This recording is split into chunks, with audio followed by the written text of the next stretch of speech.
14 na katao arestado sa Tupada sa Bugalyon, Pangasinan. Narito ang report.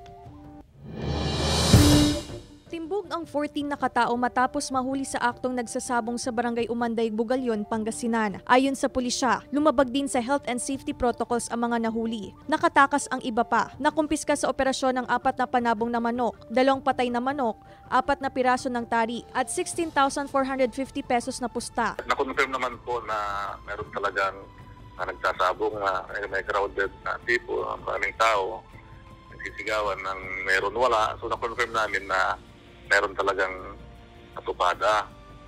So nagplano po kami ng police operation. Ayon sa ilang nahuli, na-miss daw nilang manood ng sabong. Sasampahan ng kaukulang kaso ang mga nahuli. Parang walang magawa sa bahay, ma'am, kaya sinabi nilang may sabong, nagkatuwa lang na pumunta doon, manood.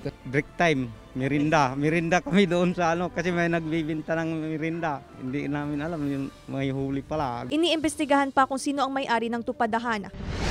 Aabot sa 13 na katao ang nahuling lumabag sa curfew hours sa Barangay Gabon, Calasiao, Pangasinan. Ang mga nahuli, tiniketa ng otoridad. Lumabag din sa minimum health and safety protocols ang mga nahuli. Sa ngayon po, ang ginagawa po namin yung mga first offender, inisyuhan po namin ng citation ticket para serve as their warning.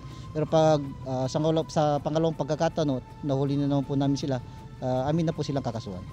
Claire Lacanilaw, Balitang Amyanan.